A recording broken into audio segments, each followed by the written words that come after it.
can tell you some stuff about the money situation, but I'm not sure I can say it on camera, so I will tell you that after. I think I'm a bad matchup for him, to be honest, and I think he knows it. My opinion, I think it's a huge risk. Yeah. It's a huge risk. You're younger, you're athletic, you hit hard, you pose problems. We don't have much data on you, meaning that we don't know what happens if you do. I honestly can see Jon's point of view. I get it. I get it. It's just about the title for me. I just want the title, that's it. Jon, in my opinion, if you look at his body of work over the last 15 years, he's like as close as you can get to perfection as possible. He's like 37, 38 years old, but not only that, he's got 1,000,000 miles on the clock. So he's got a lot of damage on the body. He's took a lot of shots to the head. And that's not me saying anything negative about it. That's the reality of it. And I'm sure Jon Jones is aware of that. And he's fighting one of the most concussive punchers in UFC history. And I just think I can exploit it. Like, I think to get out the way of me for 25 minutes at this point in his career without getting hit once, and that's all I need is one, I think that's going to be very difficult for anybody. The pound for pound debate rages on. Dana White, whenever he gets a chance, he'll tell you Jon Jones is the man. Other people will say he's not active enough, and you're in a position to comment on that. What do you think? What is this pound for pound bull? It's a load of rubbish. It's like saying it just doesn't even make sense. Like,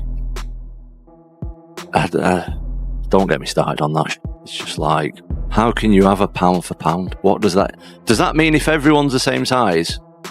So how can you compare Demetrius Johnson's style to Brock Lesnar's style and say if they're the same? Like, they've got completely different attributes. It's like, I've got a bulldog, right? It's like saying, right, if my bulldog had a really long neck, it would win a giraffe or the bulldog. Like, it's absolute bullshit. How can you even compare it? It's a lot of rubbish. While Jon Jones has been in Thailand sharing training footage, enjoying parties, and doing everything except defending his title, Tom Aspinall has grown increasingly frustrated. He says valuable time in his career is slipping away. Also, the UFC can seemingly keep the champion away from real risk, with the division still on hold and no fight date announced. Aspinall isn't just demanding a matchup anymore, he's demanding answers. The UFC don't really want Tom to fight anybody else other than Jon Jones. And, you know, they're saying, stay tuned. That's the message they wanted Tom to give out to people. And we had the meeting with Hunter. And they're going to try and fix the fight with Jon Jones, but we're still in April now. Still waiting for this guy to say, I'll have a fight or I'll not have a fight. And I don't really understand that.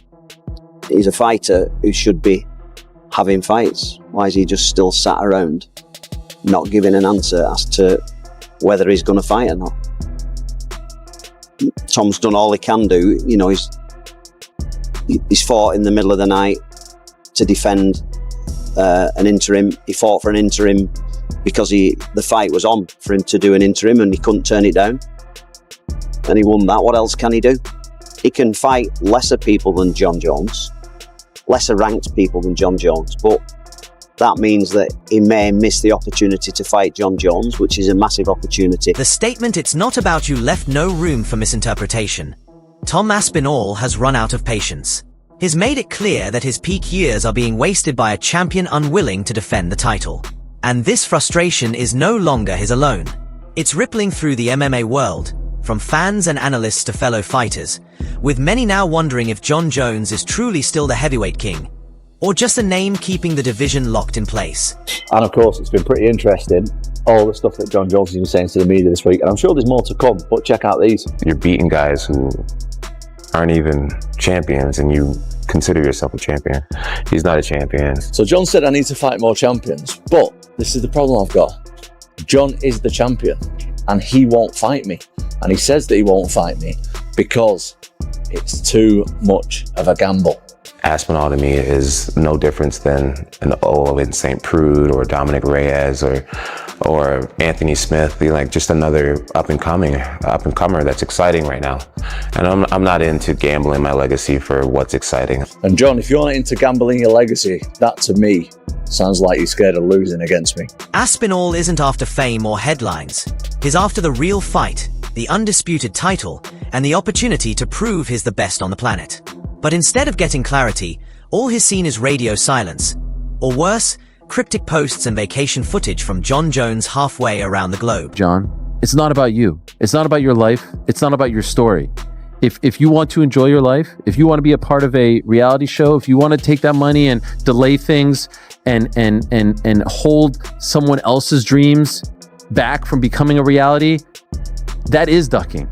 That is ducking, because there is a time-honored tradition in this business, in the sport, in combat sports, in fight sports, in sports period, that the whole thing has to move along. It's not about your story. Your story is great and you're living your best life, great. Get rid of that belt. If you want to do that, great. No one will begrudge you. Everyone thinks you've done enough. You've earned enough. You've proven enough. Now allow someone else to have that same story. Allow someone else to write that same story. You are holding him back. You are holding back not only Tom Aspinall, but the rest of the division. So yes, you're missing the point. This isn't about you. It's about the belt. Ariel Helwani suggested this isn't simply a matter of injuries or scheduling. He believes Jon Jones is deliberately steering clear of the division's most dangerous challenger, using every possible excuse to ensure the interim title stays well out of reach. I take that tweet and I send it to the UFC. He told you his plans. He told you his intentions. Now tell us. Because either one of you is lying at this point. Either Jon didn't tell them his plans, or the UFC is not telling their plans. I said that the UFC came correct with the money. Jon asked for top dollar. They offered him top dollar. Essentially wasn't interested. That he's out living his best life. And so now what I believe is happening, as we've talked about ad nauseum on this program, and quite frankly, this topic is boring at this point. If they announced the fight today, we would say, great, now can we all move on? But I believe that the UFC pulls the trigger on things when they have to. And so they told Ilya, we need that belt because we need a main event for April in Miami. We're taking that belt. They told Islam, we need that belt because we need a main event for June in Las Vegas. Until they are forced with a predicament where they need a slot filled, they're not going to listen to what Jon Jones is saying. An idea. He was the one who delayed till Francis was out the fucking door. He could have fought Francis a long time ago. If he'd just taken the chance of going up to heavyweight earlier, we could have had him versus a prime Cain Velasquez. Cain Velasquez was 240. Jon Jones is 260, 265. And you're telling me Cain Velasquez was too big for him? What a load of shit. Stipe Miocic could have fought him in his prime, another one who was no bigger than Jon Jones. So when he's giving it the big and being like, oh, well, people always think someone's going to come and dethrone me. And yeah, I get the narrative. That was the way at light heavyweight. There was always that next guy coming up. But you ain't never fought an animal like Tom Aspinall, who is as quick on his feet, who has the speed that he does at 260 pounds, who has the heavy hands that he does. You have never been in there with a beast like that. It's just not happened. I'm not saying that means Aspinall wins, but for people to do the Tyson Fury thing of going, oh, well, he's always won, so therefore he always will win. Even prominent voices like Joe Rogan, Michael Bisping, and Chael Sonnen have echoed the same sentiment. If Jon Jones truly wants to prove he's still the most dangerous man in the sport, the only fight that counts is against Tom Aspinall. Yet, the situation remains unchanged. Whispers about Madison Square Garden, speculation about November, but nothing concrete. No official announcement, no press conference, just social media posts, interviews, and more psychological games. I see quite a few people in here calling me a duck. I'm a duck. Call me a duck. Call me a chicken. Call me a goat. Call me a dog. I'm not in high school anymore, guys. A grown man out here chasing his dreams. It's funny that we really live in a world where being called a duck should affect me. Guys, come on. If I'm being completely honest, I feel like Tom's been such an asshole that I don't want to do business with him. You know, it's just like his fans have been so annoying. And obviously you don't get this far in a career being affected by fans or whatnot, but he's just an asshole, you know, with his, you know, he's 30. So he's from this influencer generation where you hop online and the t-shirt sales and all that. I'm past that type of stuff. I'm like, bro, if you had a little bit more respect, then maybe we could have worked something out, you know, but I just don't even want to do business with him. You know, at the end of the day, this is a business, and fighting me gives him an opportunity to change his life forever. And I don't even want to give him the opportunity. Like he just played his cards wrong with me personally, and you know I'm 3 years from being a 40-year-old grown man. You know what I'm saying? It's just like the press conference, going through the whole shebang with him. I'd rather not do. Fajeda on the other side, respectful, cool, barely says much. It's like I'll do business with you. I would risk it all with a human being like you. You actually have the accolades to back up your shit. This other guy is just a big mouth who's hot today. There's been so many guys who's hot today who are just gone. You know, Sergey was in the same position not too long ago. Now he's starting to fall off already. I've just been around this sport too long to give a big mouth who's hot today the opportunity. You are ducking. You're ducking the opportunity. You're taking that opportunity away from someone else. You are robbing someone else of the same opportunity and the same dream that you have already realized and lived. That is selfish. That's not how the game works. And so it's on the UFC to make the call. Make the call. And you know what? They may have already made the call. And it may be happening at MSG, and we're all being, you know, we're all being taken for a ride here. But honestly, if that is the case, come out and say it. And please tell Tom Aspinall, for the love of God, because by the time that fight happens, if it does happen on that day, it's going to be a year. We're approaching a year since his last fight, and that fight lasted 60 seconds. It is a travesty. It is a crime what is happening to Tom Aspinall in the prime of his life, in the prime of his career. Give up the belt or fight. That's it. Defend or vacate. That's it. It's great. We're all happy for you. I love the fact that you turned your life around. Truly. Trust me, I was there. We did the walk and talk in Albuquerque. I covered it all. It actually warms my heart. But you got to keep the train rolling along. Tom Aspinall stays in the gym, sharpening his skills, calling for the fight, and staying ready. Meanwhile, Jon Jones continues to hold on to both the belt and the leverage. But the question is, how long can he keep both before fans and fellow fighters stop calling him champ and start labeling him what Ariel Helwani already has, someone avoiding the challenge? Who's next big heavyweight star? Tom Aspinall, the guy who just won the interim title. He's phenomenal, and he is again the next the next advancement of the evolution of the sport. How so? Well, because he can do everything. That guy's got elite jiu-jitsu. He's got elite takedowns. His striking is outstanding. Like, I've seen a lot of heavyweight, even Francis, who's like the greatest, scariest power striker I've ever seen in the heavyweight division. No one's scarier than Francis. Francis does not move like Tom Aspinall. Tom Aspinall is significantly faster than every other heavyweight. That's a real problem because he's a heavyweight and he's a big guy, a really big guy, but he moves so fast. And so his speed has always been like extraordinary compared to other heavyweights. Like, he just moves in. It's all like fast, explosive movements. So he's got natural speed, but then he's also got a lot of training to execute quickly. So when he moves in, he closes the gap. You can see like he's fast for a big guy. Right. I want to see it so bad. John was shitting all over Aspinall. Saying that I think that's a bad way to go. He was lucky that he blew his knee out with Curtis Blades because Curtis was teeing off doing on him. well. Unless John avoided him, unless John used his wrestling to avoid exchanges, you know what that's all about. Correct. It's called the Schaub Shutdown. Schaub Shutdown. I saw a 7-part series on Cyborg. it. Yes. The Stipe fight, which is just like, it's a weird thing. Aspinall's an athlete, man. He's such a good athlete. Freak athlete. Very fast. Very fast for a heavyweight. So fast. Yeah, but we felt the same way about Cyril Gahn, though. Yeah. But Cyril Gahn doesn't have wrestling. Doesn't have jiu-jitsu. Aspinall's like legit on the ground. Very legit on the ground. So legit that his dad owned jiu-jitsu gym. His dad's a black belt. He started doing jiu-jitsu at 2. Yeah, I'm interested to see how Aspinall is past the first round, right? Because we've seen him. He looks so fast. He looks, you're like, nobody moves like him. He looks like a younger Kane. Right. But he just keeps knocking these guys out so quick. So I'm like, let me see him past the first round to see if he has that cardio as well. Jones is the heavyweight champion. He's an incredible fighter. You know, he's incredible. He's one of the greatest of all time. I don't think he can hold a candle to Tom. I think Tom will do the same thing to Jon Jones as what he did to Marcin Tybura.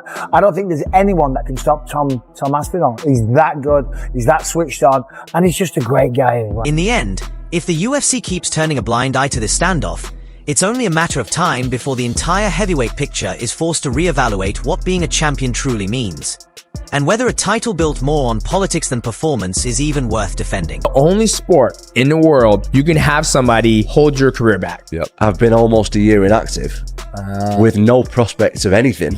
Just be ready, and we'll just let you know. Yeah. And now it's kind of difficult, like mentally, to. Oh yeah. This is the fight against Jon Jones. Like, not the fight is another thing. Yeah. This is the tricky bit where I really have to stay switched on, stay motivated, and I'm trying my best. I'm trying. It's tough. As you said a minute ago, no one really knows what's going on behind the scenes apart from me. Exactly. You're in office cooking. I train all the time anyway. Just because I've not got a fight doesn't mean I don't train. Like, I honestly can see Jon's point of view. I get it. I get it. It's just about the title for me. I just want the title. That's it. Does nothing else really matter. So you're like, let me do my thing. Let me fight. I just want to fight. And I think that's the respectful way to go about it. It's like, you don't care if it's Jon, and it's no disrespect to Jon. It's no disrespect to anybody out there. You're just trying to fight. I just want to fight. Is Jon Jones scared to fight you? Yes, absolutely. I mean, the thing with Jon is conning the public, man. Whoa. And Logan Paul, it's his favorite fighter. Yeah. Oh, is it really? Well, listen. I mean, he's definitely top three. He's definitely top three. Absolutely. I'm not disputing that he's an amazing fighter. I think the fact that he didn't want to fight Ngannou for 3 years, and now he's not wanting to fight me for over a year. And the way he manipulates the media and the public is super smart. I'm not taking anything away from him. But do I think he's scared to take the tough fights at this stage in his career? Absolutely. Can you understand that? Absolutely. Yeah, I can. You can empathize with that? I respect it. But if you're going to ask me the straight up question, is Jon Jones afraid to fight me? The honest answer would be yes. What do you think you have where you're better than him? Well, Jon, let me first start by saying Jon is absolutely elite, and I completely agree with the notion that he's one of the best fighters ever. Is he the greatest? Potentially, but the way that I look at it is he has failed a couple of drug tests. To me, that rules you out of being the best of all time. Really? For me personally, yeah, I think. Does it make him a cheat? Yeah, of course it does. Yeah. If you're on steroids or whatever, I don't think he was on steroids, but he was on PEDs, performance enhancing drugs. If you're on PEDs and your opponent isn't, that's absolutely cheating in my book, unless you're both allowed to do it. You've never taken anything like that? Absolutely not. Eat on uncensored. I don't know. That's his prerogative. Care? No, I'm not bothered. Jon Jones seems to get his feelings hurt a lot. Think he's a little snowflake? I don't think he's a snowflake, no. But is he ducking you? No, he's trying to get more money. I don't think he is ducking me. He's trying to get more money.